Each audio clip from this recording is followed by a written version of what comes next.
How badly do you want an SUV? Now, as we all know, in 2018, prices for vehicles went up rather significantly, which means the dreams of getting an SUV such as this was put on hold for some, or for some others, they had to settle for something else. But Isuzu may have come up with a solution, and it's this one, the MU-X LS, and you can even get it with an automatic. The question is it worth going for basic?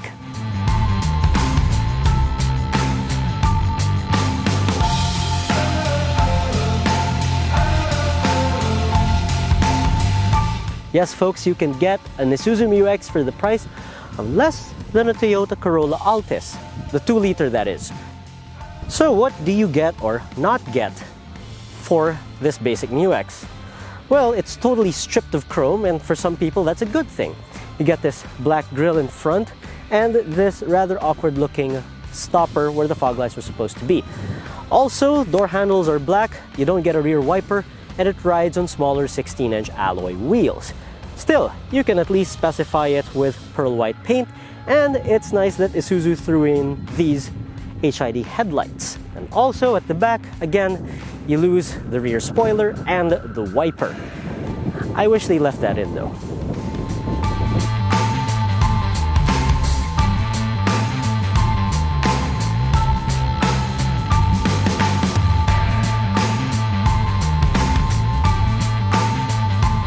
And if you thought the exterior was bare, wait till you get to the interior, because the only thing that sort of lifts the ambiance of the interior is the touchscreen infotainment system.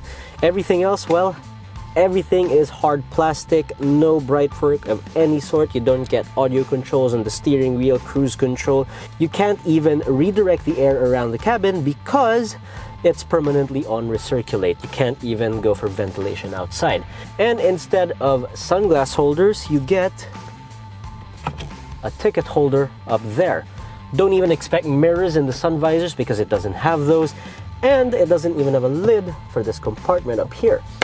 Fortunately, they kept the ceiling mounted air conditioning to keep everyone in the cabin cool, and these seats feel pretty tough wearing. Still, it's the typical MU-X fare in here, sans all the luxuries, so to speak. Now, you still get the double tier glove box and classic cigarette lighter. You don't see this often anymore, and even an ashtray. Now, it's still typical MU-X fare in here, so it's still pretty spacious, especially when you're seated at the back.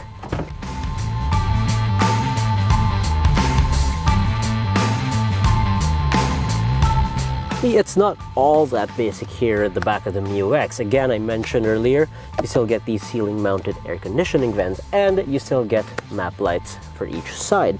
And thankfully, they didn't get rid of these, the armrest, and it even comes with integrated cup holders.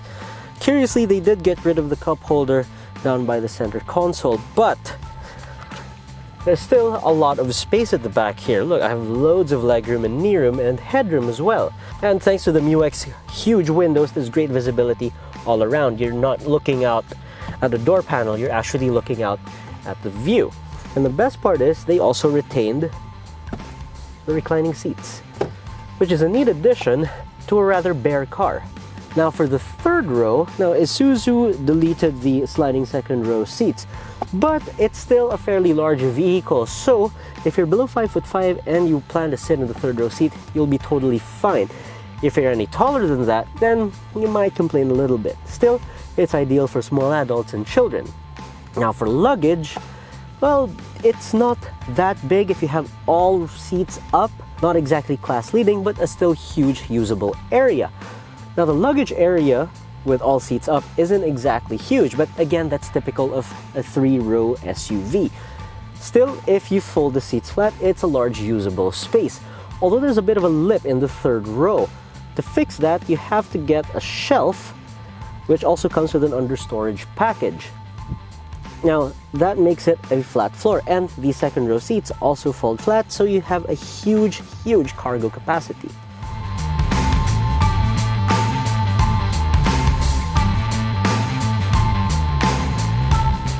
Now, when you see an SUV like this, you envision a bit of an off-road trail, rough roads, soft sand, and all that. And Even if this is a 4x2 model, surprisingly the MU-X with its 1.9-liter engine can easily take on it. Now yes, the front suspension is soft, and at the back you could feel it jiggle a little bit, but you have to remember that this is a pickup-based SUV. But still, even on dirt, handling is actually pretty secure, and as you saw us bouncing through the mounds of dirt, it's actually not that harsh. Now, if you're on the way to somewhere rather unpaved, you know that this car can easily take on it, and in relative comfort too, which is a bit of a surprise even. What is actually good about the MU-X2 on dirt is its traction, and it's not just down to the tires, it's also down to the vehicle's chassis. While I wouldn't suggest taking this thing to extreme off-road heights, you can easily take it on a dirt path or a gravel road, and it's not really going to upset anyone. And I am actually glad to report that despite being the base model, it comes with anti-lock brakes and a pair of airbags. It doesn't quite come with the stability control that most MU-X models have, but still, it has enough safety equipment for most. Although I do wish they included stability control standard, and I'm actually willing to trade the touchscreen stereo with navigation for that electronic safety aid. So right now I'm taking this dirt road at about 30 kilometers per hour, and yes, you can hear the suspension thud and bang about a bit, but the seats are actually surprisingly comfy, and that's actually despite the fact that it's not height adjustable. And another thing to note about the MU-X is the steering wheel is actually fixed. You can't really adjust anything. You really have to do your adjustments all in the seat. Still, props to Isuzu for actually setting the seat bases in the right position. Now, I'm not that tall, but I can actually see a fair amount in front of me.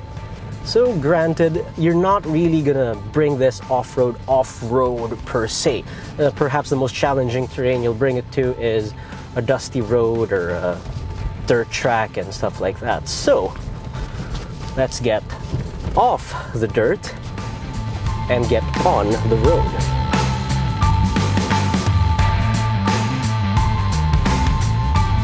So we are now on a paved surface, and I'd say the ride at the back is still a bit firm, but not uncomfortably so. But here in front it is actually fantastic, if a little bit floaty, if I may add. Now, handling was never the MU-X's strong suit on road, but you have to consider the fact that after all the twisties and twirlies and whatever tight maneuvers we were doing off-road, it doesn't exactly translate well on road, but at least you're secure nonetheless. Now, perhaps on the daily drive, you're not really going to be thrilled by it, but then again, it is a MU-X, so don't expect any driving thrills from it. But what you can expect is the feeling of robustness on or off-road, which is actually really impressive, and it carries on that Isuzu tradition of making solidly built cars, or rather SUVs in this case. Now, for on-road performance, it's got 150 horsepower, but it makes up for it with 380 Newton meters of torque. Passing power is actually pretty decent. It's not sparkling or fast in any way, but you can actually overtake with a fair bit of confidence here. And if need be, and this may be a base model, but it does come with a manual select mode for your 6-speed automatic transmission. And that's great if you want your engine to be a bit more flexible. And it's especially helpful out on these provincial roads. Now, the engine, though, is a little bit on the noisy side. I would note that the D-Max was a bit quieter for some reason. In the MU-X, you could hear it a little bit more. But it still doesn't discount the fact that for the most part, when you're cruising especially, it is a quiet engine, and even when you're in idle. Now, brakes on the other hand are, well, typical truck-based SUV. They're a little spongy around the middle section, but still they stopped straight and true, and the anti-locks work great on or off the road. Again, you can't escape that feeling of solidity in an Isuzu, because I've been driving this car for quite some time now. I've driven well over 100 kilometers today, both around the city, on the highway, in the province and all that, but I'm actually not that tired, and it's a testament to how comfortable the MU-X can actually be, if you're seated at front at least. At the back, well, it's a bit firm again, but it's not that bad. It's actually rather cozy when the roads are very, very smooth. Think of the MU-X LS Automatic as sort of a graduation gift to yourself after spending all those thousands and thousands of kilometers in a Crosswind, and you want to move up into the world. And this is actually a nice stepping stone. It's sort of a bridge in between the plusher LSA models and the former Crosswind models. This is an in-between model, and actually I wouldn't mind dailying this. And the best part is, it retains the weighting capacity of well over 500 millimeters. So rain or shine, on or off-road, you can pretty much bring this MU-X everywhere, provided you have enough traction, that is. But still, again, I wouldn't mind dailying this day in and day out. And I have the well-established reputation of Isuzu for making reliable SUVs and trucks.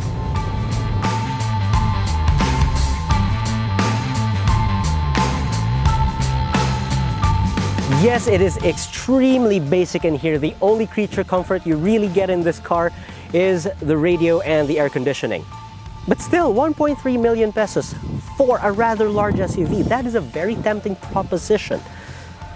Now, if you could live without the creature comforts and you value space above everything else and flood crossing ability, and you don't like the image of an MPV, you only have one choice in the market, really. The MU-X LS.